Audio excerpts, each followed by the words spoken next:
Hello, അസ്സലാമു അലൈക്കും. നമ്മളെ പരിപാടി എല്ലാരും ഇങ്ങനെ കണ്ടപ്പോ തന്നെ എന്തോ കണ്ണിൽ വെള്ളം നിറഞ്ഞു. എന്താ വെച്ചാൽ അത്രയാ നമ്മൾ വിചാരിച്ചില്ലേ, ഒരു 10-30 അത്രേ പ്രതീക്ഷിച്ചിട്ടുള്ളൂ. എന്താ വെച്ചാൽ അതിലും കൂടുതലൊന്നും ഉണ്ടാവുമെന്ന് പ്രതീക്ഷിച്ചില്ല ഈ ഒരു സമയം ആയതുകൊണ്ട്. അപ്പൊ എല്ലാരും ഇങ്ങനെ കണ്ടപ്പോ എന്തോ കണ്ണ് നിറഞ്ഞു പോയി, മനസ്സ് നിറഞ്ഞു പോയൊക്കെ പോയി. എന്താ വെച്ചാലും വളരെ സന്തോഷമായി.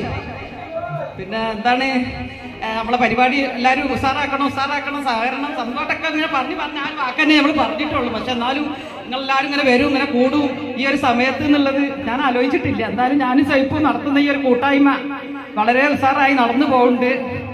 അത്രയൊക്കെ തന്നെ എനിക്ക് പറയാനുള്ളൂ. ഹലോ, അസ്സലാമു അലൈക്കും. എല്ലാവർക്കും സുഖമല്ലേ? അപ്പൊ നമ്മളെ ഗ്രൂപ്പ് ഇനി മുന്നോട്ട് നല്ലോണം പോകാൻ എല്ലാവരും പ്രാർത്ഥിക്കുക. മൂന്നാമത്തെ എന്താ പറയുക വാർഷികമാണ് കഴിഞ്ഞത്. അടുത്ത നമുക്ക് ഇതിനെക്കാട്ടി ഉഷാറാക്കണം. സാധിക്കാക്കാൻ നമുക്ക് AC റൂം ബുക്ക് ചെയ്തിട്ട് അടുത്ത വർഷത്തേക്ക്. അപ്പൊ എല്ലാവരോടും നന്ദി. ഇപ്പോൾ ഓണ സീസൺ ആയതുകൊണ്ട് നിന്ന് തിരിയാൻ സമയമില്ലാത്ത ഒരു ടൈമിലാണ് ഇങ്ങനെ ഒരു പരിപാടി ക്ഷണിച്ചത്. പക്ഷേ ഇതിൻ്റെ ഗസൽ ഈ ഒരു കുടുംബാംഗങ്ങളുടെ രണ്ടാമത്തെ പരിപാടിയിലാണ് ഞാൻ പങ്കെടുക്കുന്നത്. ആദ്യം ഒരു ചാരിറ്റി പ്രവർത്തനവുമായിട്ട് ബന്ധപ്പെട്ട് ഭിന്നശേഷികളുടെ ആയിട്ട് ഒരു ദിവസം കൂടിയതിൻ്റെ ആ ഒരു ഓർമ്മകൾ അയവിറക്കിക്കൊണ്ട് ഒരു നിസ്സാരപ്പെട്ട ഒരു സംഘടനയല്ല എന്നും ഇതിൽ പിന്നിൽ പ്രവർത്തിക്കുന്നവരെല്ലാവരും വളരെ ദൈവാനുഗ്രഹമുള്ള കലാകാരികളുമാണ് എന്നുള്ളത് കൊണ്ടും അതിനേക്കാൾ ഉപരി വിശ്വപ്രസിദ്ധനായ വൈക്കം മുഹമ്മദ് ബഷീറിൻ്റെ നാട്ടിൽ ഒരുപിടി കലാകാരന്മാരോടൊപ്പം എനിക്കൊരു ദിവസം നിൽക്കുവാനും കഴിയുവാനും ഞാൻ അതിയായി ആഗ്രഹിച്ചതിൻ്റെ ഫലമായിട്ടാണ് ഇന്നലെ രാത്രി ഞാൻ ട്രെയിൻ കയറി പുലർച്ചെ ഞാൻ റെയിൽവേ സ്റ്റേഷനിൽ എത്തിയത്. പക്ഷേ ഇതിൻ്റെ സംഘാടകർ എന്നെ ക്ഷണിച്ചപ്പോൾ ഞാൻ കരുതിയില്ല ഒരു പെരുന്നാൾ കൂടുവാനാണ് എന്നെ ക്ഷണിച്ചതെന്നുള്ള കാര്യം എനിക്കറിയില്ലായിരുന്നു. വളരെ സന്തോഷമുണ്ട്. കാരണം ഒരു ഉത്സവാന്തരീക്ഷത്തിലാണ് നമ്മൾ നിൽക്കുന്നത്. എല്ലാവരും അവരുടെ മനസ്സ് സംഗീതത്തിലേക്കാണ് എന്നുള്ളത് കൊണ്ട് ഞാൻ അധികം ദീർഘിപ്പിക്കുന്നില്ല. ഒരു 2 വരി പാടിയിട്ട് ഞാൻ അവസാനിപ്പിക്കാം.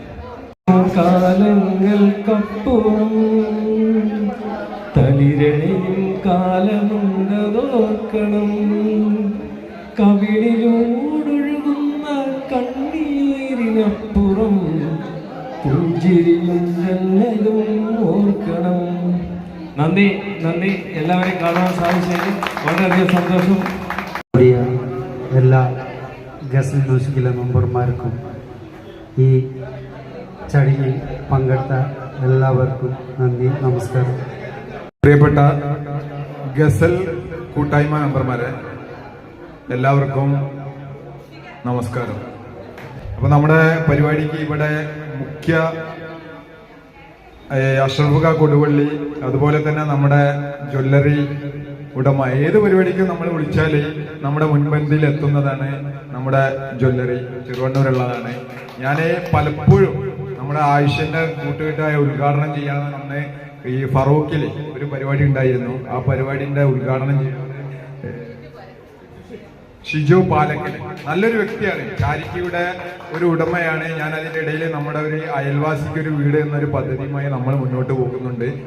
2 ദിവസം 3 ദിവസം കൊണ്ട് നമ്മുടെ നാട്ടിൽ വരാമെന്ന് വാഗ്ദാനം പറഞ്ഞിട്ടുണ്ട്. അതുപോലെ തന്നെ അഷ്റഫ് കൊടുവള്ളി, മറ്റു പ്രമുഖ ആളുകളോടൊക്കെ ഞാൻ പറഞ്ഞിരിക്കണേ, ഇങ്ങനെ ഒരു ഈ ഗസലിന്റെ പരിപാടിക്ക് ഇങ്ങനെ ഒരു വേദി നൽകിയ ഇതിന്റെ ആയുഷദാതക്കും അതുപോലെ തന്നെ സൈഫിനും ആദ്യമായിട്ട് അഭിനന്ദനങ്ങൾ അറിയിക്കുന്നു. എല്ലാവർക്കും അഭിനന്ദനങ്ങൾ അറിയിച്ചുകൊണ്ട് നമ്മൾ പരസ്പരം സൗഹൃദം പങ്കിടുവാൻ ഇനിയെങ്കിലും ചെയ്യണമെന്ന് അഭ്യർത്ഥിച്ചുകൊണ്ട് ഈ വാക്കുകൾ ചുരുക്കുന്നു.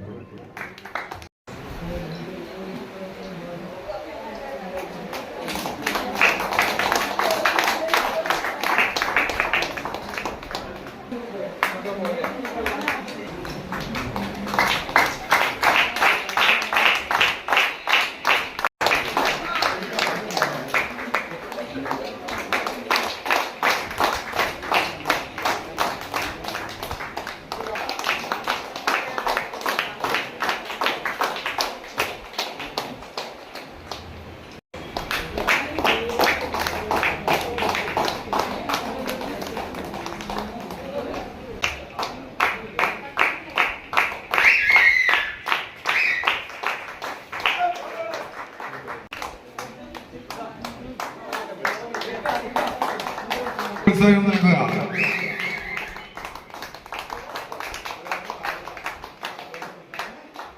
എന്നാൽ എല്ലാവരോടും ഉഷാറായില്ലേ പരിപാടിയൊക്കെ?